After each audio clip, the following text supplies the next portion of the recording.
Welcome back, this time with my ranking of the entire studio catalog of the Divine Comedy, the bands or the one-man project, one could say, of Neil Hannon from Northern Ireland.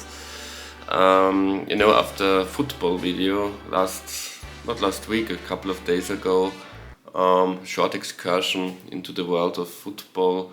I'm back with musical content. It's fitting in a way because Neil Hannon is also, as far as I know, a big football fan. His team is Manchester United. He's from Northern Ireland and he's fan of a team from Manchester. It's a bit like myself. I'm from Vienna, but I'm a fan of a team from Graz, the other big city in Austria. So we have our similarities here. Plus, I was in a big Divine Comedy phase the last couple of weeks or months. I listened to some Scott Walker, unsurprisingly. I listened to a Scott Walker album. I think it was Scott 2, my favorite Scott Walker solo album, with my girlfriend. I introduced Scott Walker to my girlfriend with that great album, and she liked it, to my delight. And so I said to her, do you know that there's this band from this I said Britpop band, so to put it in a box for her, this Britpop band from the 90s that sounds a lot like Scott Walker. Would you like to listen to them if you like that? And of course she said yeah. And then I played the excellent late 90s best of Divine Comedy album to her, A Secret History of Divine Comedy. And I remembered, I bought it when it came out. I was big into Britpop at the time. And I remembered liking it, but not loving it. Liking all the hits, the big hits from the greatest hits, like my Frog Princess, for example, Something for the Weekend, of course. I like those Britpop anthem kind of hits by the group, but I never was too deep into them. And the reason why I was never too deeply into the Divine Comedy up until a couple of weeks ago, when with my girlfriend together, she discovered them and I rediscovered them, and now I like them more than ever before, because the only album of theirs I bought at that time, around that time, after I listened and liked the Greatest Hits album, and this is the start of the ranking. There are 11 albums, this is my number 11. The first album I bought back then, at the time, was the album they came up with after A Secret History to Divine Comedy, and that was Regeneration from 2001. That's something that often happens. You have a best of album and then you wait until the next real studio album comes out, so to have just new songs to listen to. And that was probably a bit bad timing or bad luck, because I listened to that album, of course, after I bought it in 2001, and I was really disappointed by it. And that was like the final curtain, the closing of my relationship with Divine Comedy for many years. I still liked to listen to their 90s hits every now and then, but I never really took them seriously as an album band, because I thought, well, this album, first of all, it's not what I expected after listening to their hits, and I don't like it. Usually I'm a fan when a band tries to, not always, but often I happen to be a fan when a band tries to reinvent itself, or goes a bit weird, experimental. Often I like those albums by bands, but this album really left kind of a bitter taste in my mouth, because before I bought it, I knew the single of the album, Perfect Love Song, and I loved that song. I was like, yeah, that sounds like one of the great songs from the best of album, but to my disappointment, that's the only song that had that classic Divine Comedy sound. And the rest of the album, nothing against reinventing yourself as a band, but it's not very original way of reinventing themselves, because they sound like a Radiohead tribute band on that album. And when you liked those more glam sounding and then chamber pop and when you like those really upbeat earlier albums, or the best of album, which has the best of those albums, you don't want to become this band, the next Radiohead, and no one does Radiohead as good as Radiohead, so it's not bad, it tries to sound a bit like OK Computer, but of course it's not as good as OK Computer.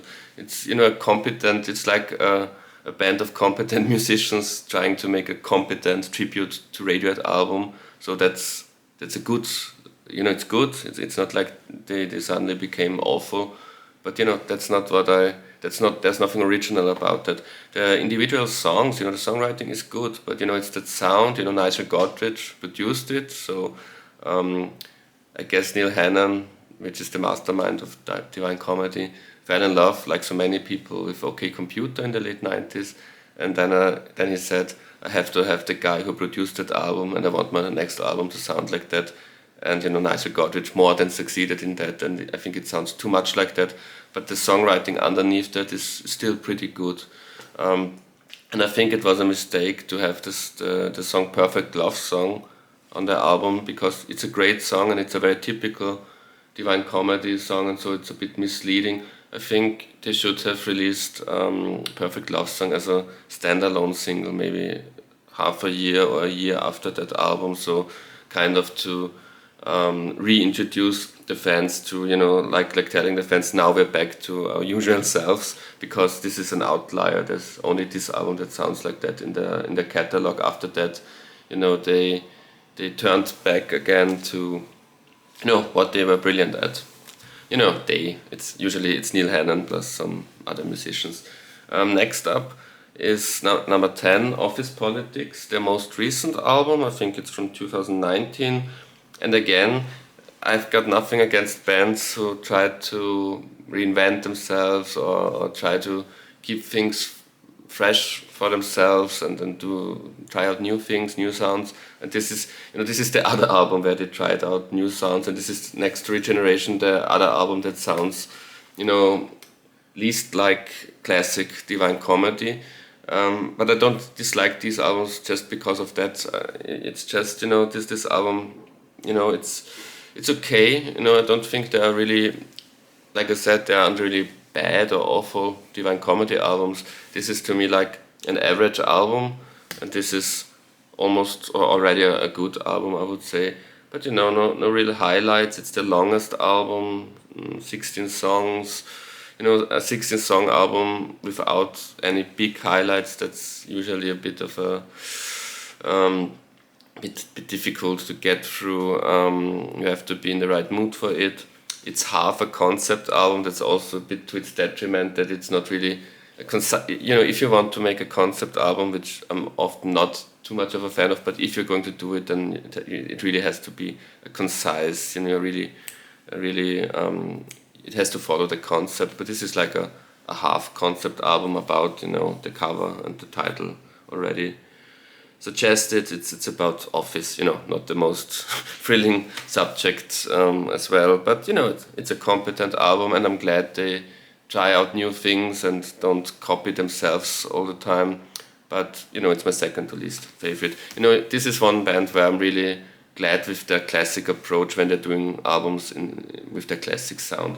The next album, it doesn't really get much more classic than the next album, but is it even an album? That's the question, and that's why it's just number 9.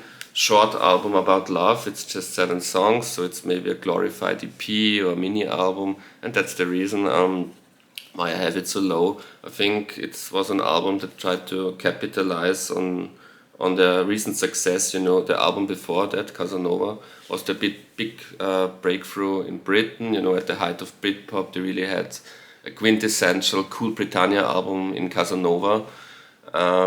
Before that, they had some really great albums, but weren't really successful, at least in their home country. They were successful in places like Belgium and France before Casanova, but Casanova was their breakthrough in Britain, and this was the album after that. And it sounds a bit, again, like with the Regeneration, where he tried to sound like OK Computer. One could accuse Neil Hannon of being a bit opportunistic.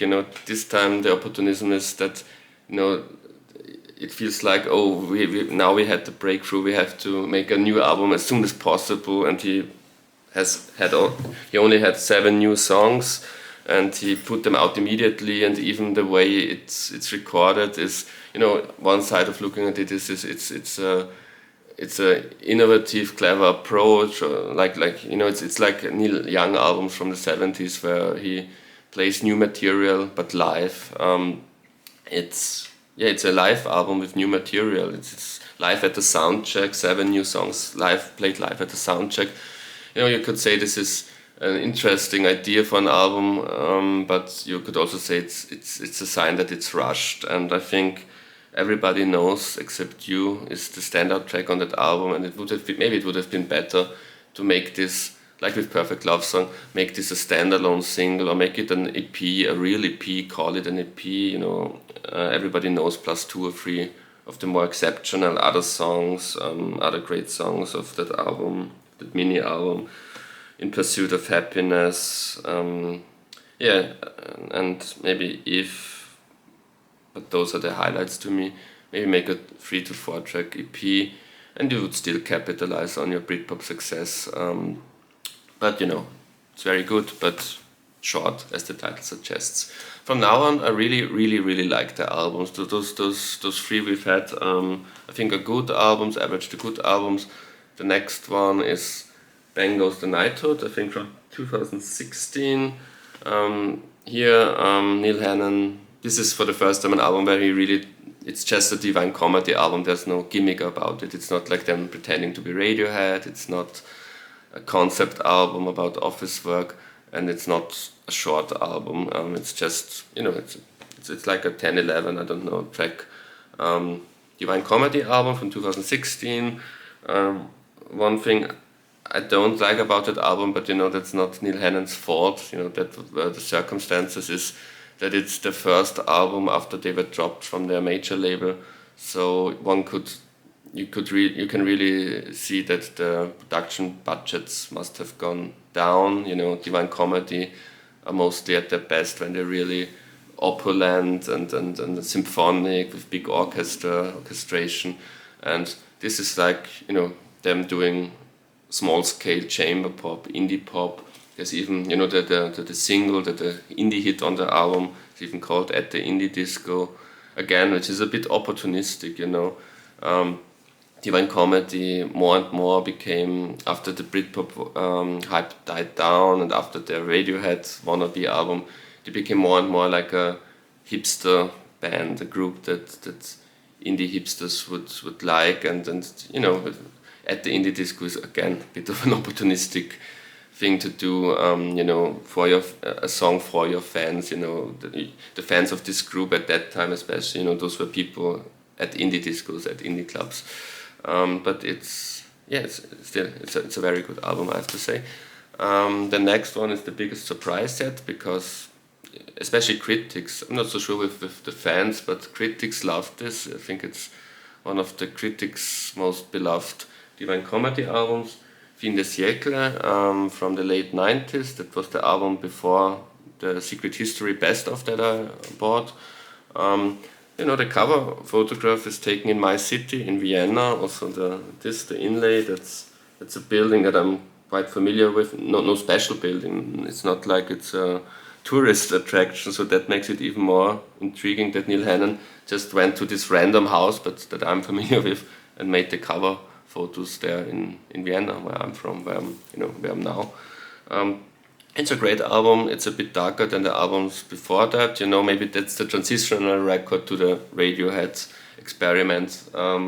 This is still very pop, and one could even say Britpop. You know, the biggest hit, the very, very joyful, jaunty Generation Sex as well, but I'm referring to National Express, their only top 10 hit in England, is on there. So there are, you know, the typical Cool Britannia kind of anthems there, but it's also darker, and with a song like Eric the Gardener, even more, you know, almost electronic sounding. So here they're not overdoing the Radiohead experimentation. Here it works, but I think it's more of a critic's darling album than an album that fans or people like me, and more of a casual fan, I would say, really gravitate to, but still very, very good album. Next one is now finally these are all albums I really love. I would say from now on it's like 8 out of 10 and then 9 out of 10, and yeah, it's 8 to 9 out of 10 the next couple of albums. Number 6 is Victory for the Comic Muse. Again, Neil Hannon tries out something interesting to keep it interesting for himself, I would say. Probably the thing with this album is he want it's like short album about love where he wanted to do it live, but new songs live plus some overdubs, of course. Here it's not on a stage; it's in the studio. But again, here he wanted to keep the live spirit, you know, to have some live spirit on it, and so not many takes. You know, each song was recorded in very quickly. I think the whole recording process of this album was like 2 weeks. It gives the album a kind of urgency that it really that it really profits from, and you know, it's not like you know, it's kind of easy to make an album in 2 weeks if you're a garage rock band or something like that, but this is really a typical quintessential Divine Comedy album with big orchestrations. So there's really big orchestras, and this is still the major label phase. I think it's their last major label album, and it was kind of a flop. And after that, they were dropped, of course, because their albums became increasingly more expensive to produce, I think. And this sounds really expensive, like a big orchestra, big symphonic sound. But you know, recorded not live, but very directly, and with not much overdubbing, and I really like that spontaneous vibe of that album. Therefore, next album is Liberation. That's the first proper Divine Comedy album. There was one album under the name Divine Comedy a couple of years before that, but even Neil Hannon, Neil himself, you know, doesn't really count it as a Divine Comedy album anymore. He was very young when he made the first album, but this is the first of the real Divine Comedy albums where he found his sound, and it was a big success in Belgium and in France, but nowhere else, kind of, and not that successful even in Britain or Ireland, where it's also very successful. So that was before the big success started. It's mid-90s, I think 1994, something like that, and it's a great album. Has some fan favorites and you know, songs that turned out Divine Comedy classics, although they weren't hits at that time. Songs like the pop singers Fear of the Pollen Count, for example. I also like Europop. Standout track is probably Your Daddy's Car, which is a brilliant song. That's one of the first songs that hints into this Scott Walker, Burt Bacharach kind of direction of Divine Comedy, what, you know, their destiny would be to be, you know, being this new kind of Scott Walker band. Next this is really a classic. I think this is an album, you know, Fin de Siecle is an album that maybe critics have very at the top. This is an album that I think fans have at the top of their rankings often. You know, I'm more of a casual fan, you know, from those chamber pop groups of the late 90s, you know, I always preferred Belle and Sebastian. I think Belle and Sebastian, they're a bit more to my taste, but I really like, you know, like I said, after I was rediscovering the group with my girlfriend, you know, I bought all those albums except for the Best of and Regeneration in the past couple of weeks or months. I really fell in love with the group, but I still think that Belle and Sebastian are my favorite of those comparable chamber pop acts.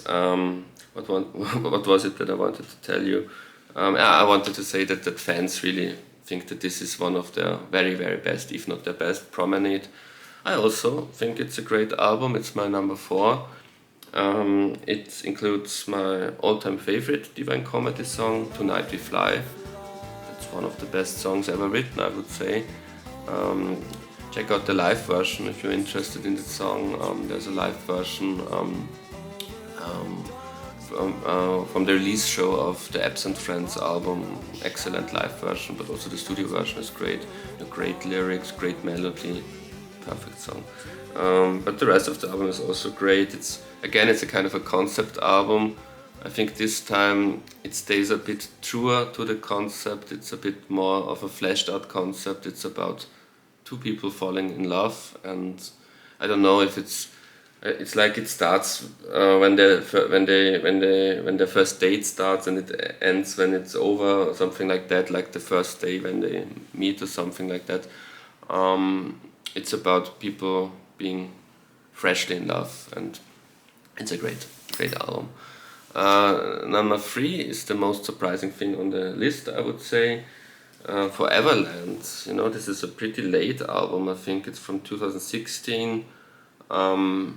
It's probably much lower on many people's lists. You know, it's the Office Politics is the most recent, but this is the album before Office Politics, and I think it was written around the same time as Office Politics, but I much preferred to Office Politics. Office Politics again is this kind of concept album about working at an office. This is more the personal or more the romantic songs, and some songs even have a historical connotation, you know, like the Napoleon complex or Catherine the Great.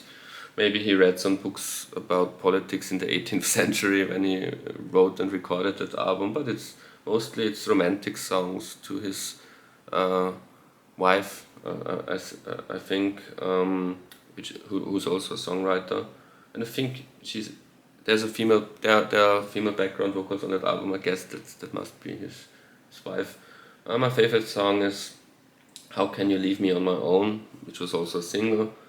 Catherine the Great is also great. Napoleon Complex. This is a case where he doesn't really want to do too much with an album. Often those big concepts and those larger than life things he's trying to attempt. Sometimes they work, sometimes they don't work. On this album, he just wanted to make a good pop album, and he succeeded, I would say. Very concise. Next album, and now I think my number 1 and 2 albums, and this is number 2, those are masterpieces. Those are his 2 masterpieces, the 2 albums he should be remembered for. Casanova, at the height of Britpop, 1996 I think it was released, and this is the hit album also on their home turf in Britain. You know, he's from Northern Ireland, but it's also part of United Kingdom, of course. But this was big in England and in Ireland, and basically everywhere. I would say this was their commercially most successful album, possibly.